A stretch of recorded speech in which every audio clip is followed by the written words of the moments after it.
Hi, good afternoon, everyone. I'm Daniel, and in this session, we'll look at digital transformation and how you will manage technology adoption in schools.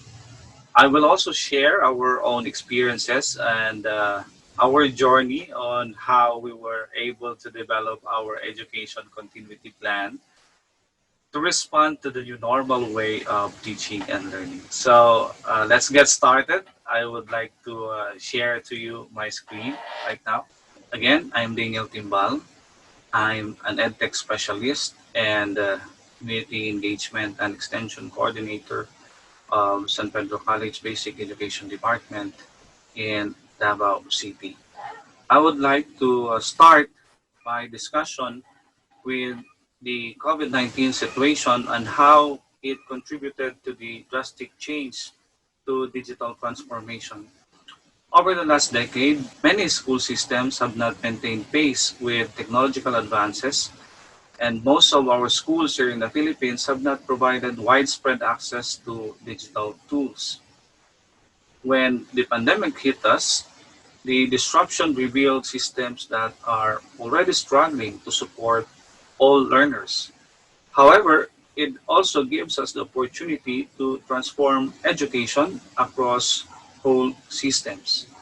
The reaction to the crisis has generated some impressive responses on the part of the schools, and some systems have been able to rapidly deliver remote learning experiences, but most have struggled with meeting the needs across learning delivery systems.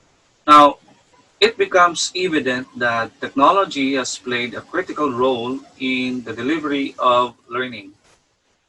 To make teachers and students stay connected, engaged, and motivated, school leaders and teachers around the world are continuing the learning journey for their classes through online and remote learning, where students are experiencing a new type of learning which will have an important and lasting impact to them in the future. Now, it is also noted that institutional leaders have told us that going online was about more than remote instruction. It was about implementing solutions that would keep departments running smoothly and evolve with the changing needs of students, teachers, and staff. Even with all the incredible past work, administrators and leaders acknowledge that they are navigating uncharted territory, and there is more to be done to ensure equity, well-being, and quality learning are given topmost importance. Now, how do we respond to this disruption? It is clear that the change will be permanent, that educational activity will no longer be face-to-face or online, but blended. Some systems with experience in designing and delivering online learning made the transition to remote learning with limited disruption. Many work quickly to provide lessons via TV, radio, or by making available paper-based packets of learning materials. And some schools directed resources to acquire and distribute devices, especially to those who needed them. And next year, online learning will no longer be simply an option. According to Enrique Dance, that institutions that are able to offer a blended methodology that seamlessly integrates face-to-face and online teaching will increasingly find themselves left behind until they are simply out of the race. As we look to the next school year and beyond, system leaders, educators, faculty, students, and families will apply what they've learned throughout the process and work together to plan and shape the future of education. This period also reveals that digital alone could not replace the social and pedagogical impact of teachers. Parents recognize that the craft of teaching is not as simple as it appears. and that teachers also play a vital role as relationship builders and connectors. In response, teachers embrace technology to reach out to their students and families. Now, as we move forward to provide authentic learning experiences that are relevant, valuable, and help build tangible skills for an unpredictable world, putting a device in the hands of students is not enough. The key is to be critical of the processes in order to enhance learner outcomes. And for us, these are the most important keys in our journey to digital transformation. We have vision and leadership, teaching and learning, technology, safety and security, sustainability and funding, and lastly, community engagement. Now, let us examine them one by one and learn how these contribute to our success in digital transformation. First is vision and leadership. Now, every school is different. We have different vision, mission, goals, and education philosophy. And as education leaders, we create opportunities to achieve our VMGO, that we need to approach it holistically, systematically, and efficiently. Our digital transformation plan should also be anchored in our educational philosophy that we should include actionable vision centered on learning and outcomes that we want to develop to our students. We need to create short-term and long-term plans that leads to the achievement of our vision.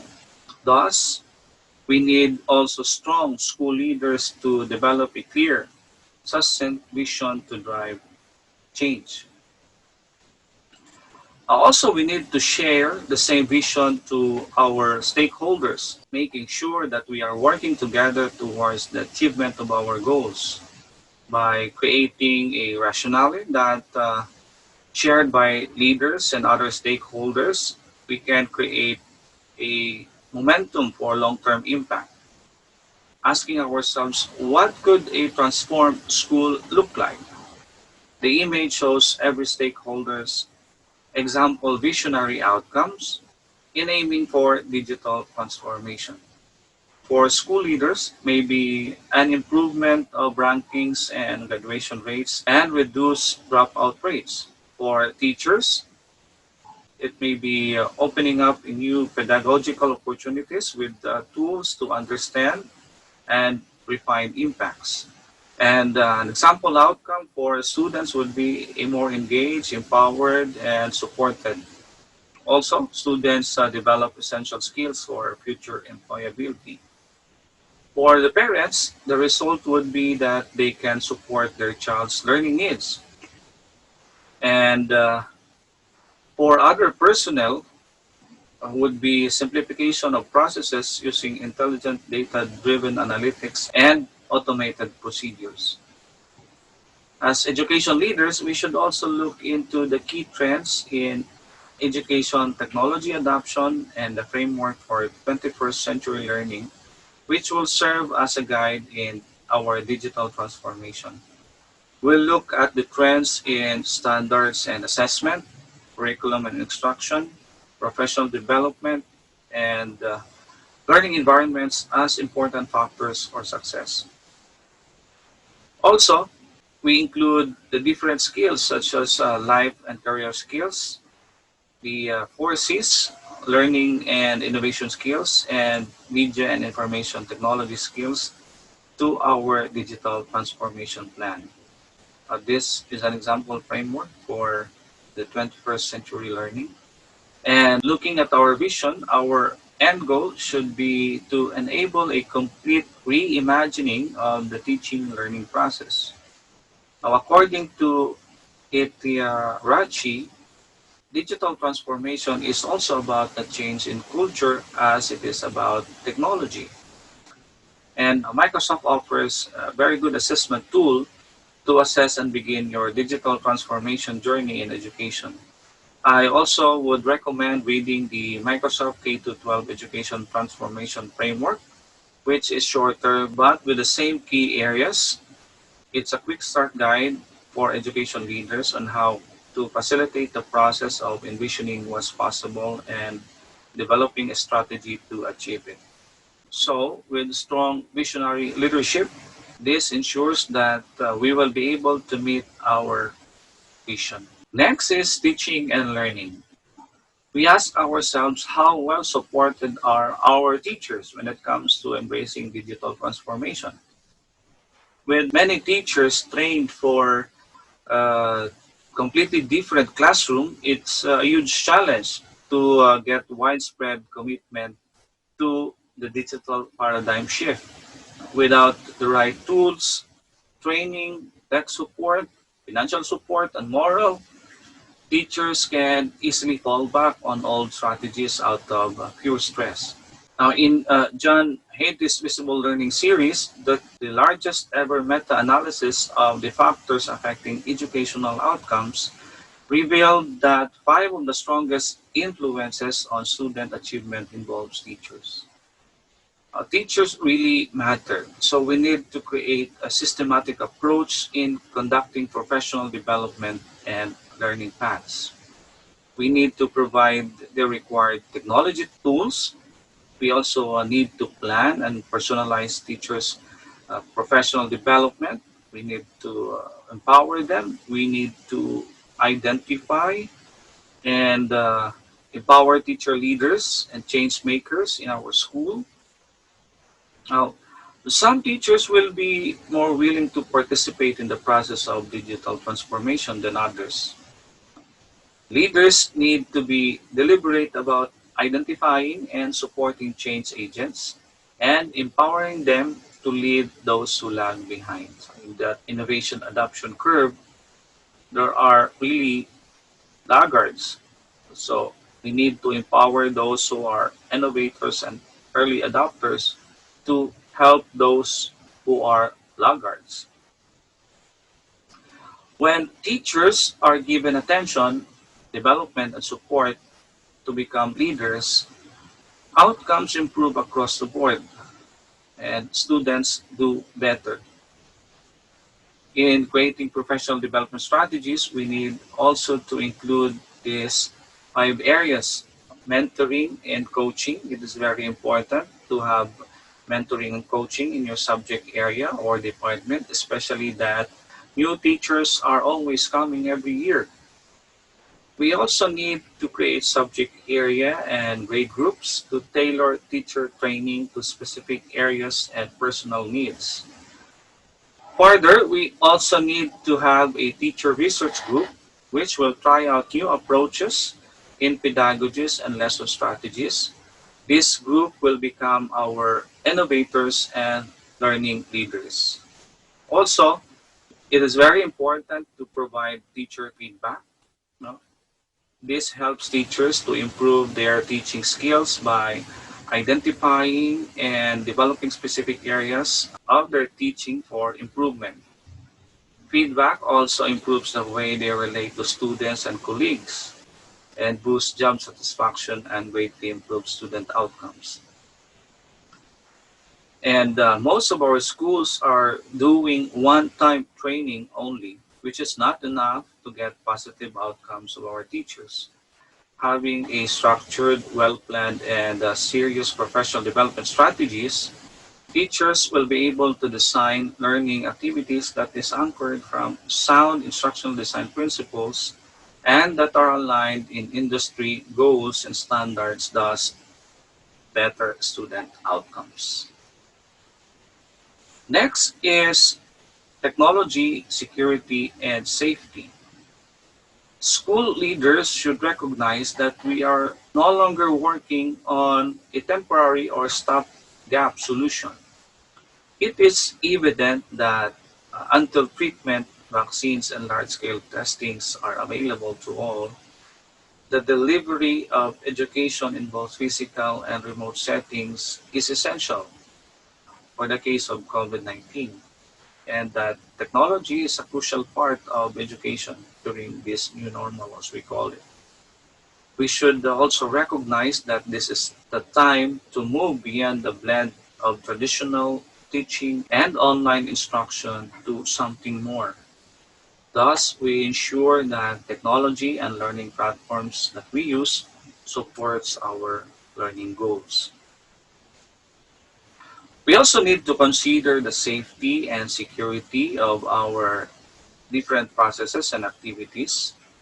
And we need to see to it that we can develop safe and secure on-site and online environments. We need to see to it that we can develop safe and secure online and on-site environments that will enable us to create efficient, responsive, scalable, and sustainable systems.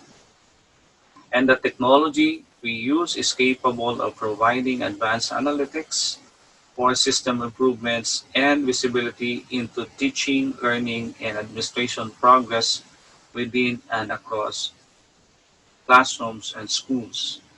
So in our school, we created different committees that will not only ensure the continuity of academic learning, but also take care of the different aspects of our lives, such as health, socio-economic, and emotional and spiritual aspects of our stakeholders.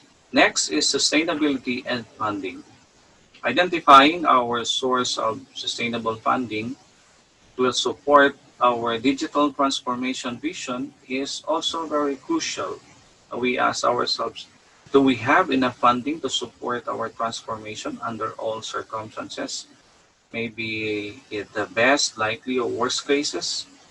With a strong vision in place, we use it as a guide to agree upon funding priority within our cross-functional team and embrace the fact that resources are constrained and we will not be able to be funded in every worthy project that we have. We also prioritize all programs, initiatives, and other expenses based on their learning return on investment. So to further support the needed digital infrastructure acquisitions, we need to have severe budget cuts. But this also gives us the opportunity to think creatively. We have looked for and use free and open source technologies that we can leverage to use in our organization to minimize cost. Examples of the free learning platforms that we can use as an educational institution in this time of pandemic are Google for Education, Microsoft Office 365 A1, a Canva infrastructure, Wakelet, Flipgrid, and other educational tools and applications. Now, the last key element needed for digital transformation is community engagement. To make it more effective, we continue to foster a collaborative community wherein we work closely with our parents and educational partners to create a supportive learning environments at home and at school. We pose the question such as what approaches do we have in place to help families better support learning outside of school? And we communicated our vision to our stakeholders and the reason why we are introducing a new technology. Is it to impress them to keep up with other school or with another school or to keep students happy, or is it to fundamentally improve learning?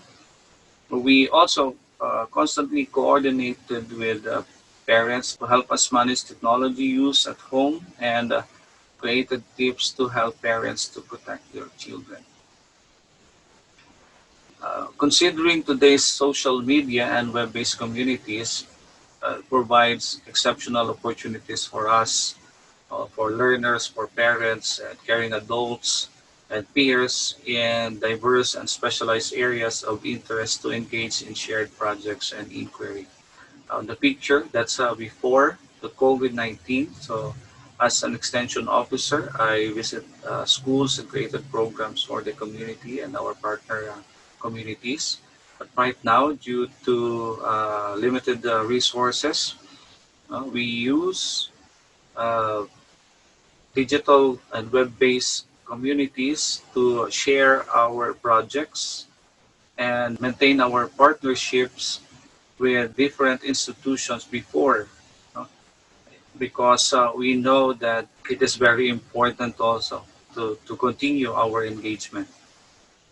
And when student, teachers, school administrators, and parents are not properly informed and prepared, they will have trouble implementing change. So just go back to the keys of digital transformation, the vision, leadership, teaching and learning, technology and safety, security, sustainability and funding and community engagement. So, and I also know that every school is different.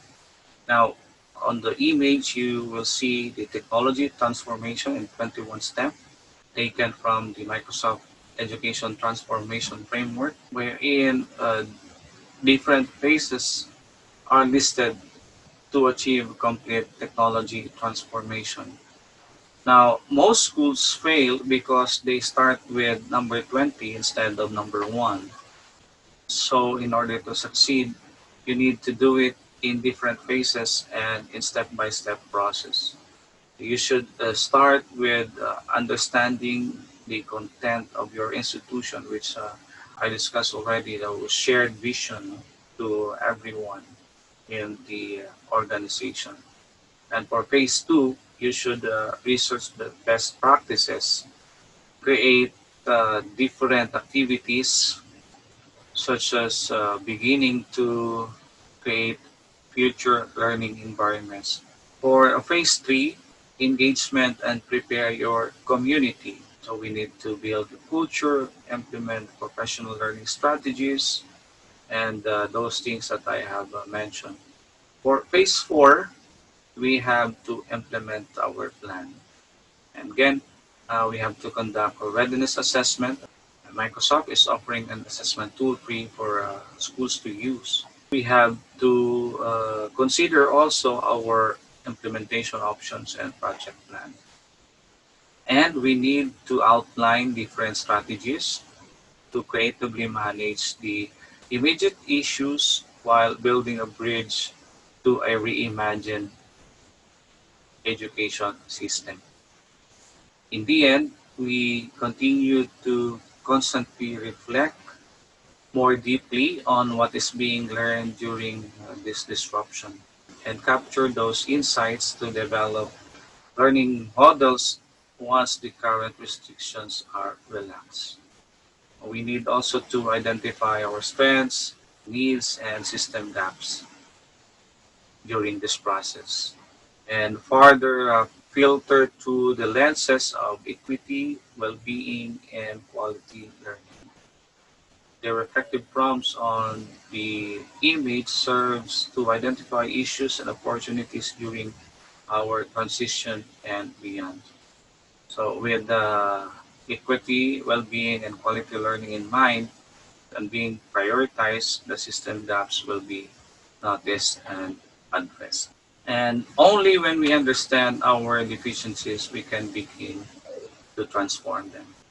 I leave you with a quote from the World Education Forum that education is our deepest source of hope, and we must plant the seeds now for a better tomorrow. This is Daniel Timbal once again, and feel free to connect with me on these platforms. And thank you for actively listening. Good afternoon, everyone.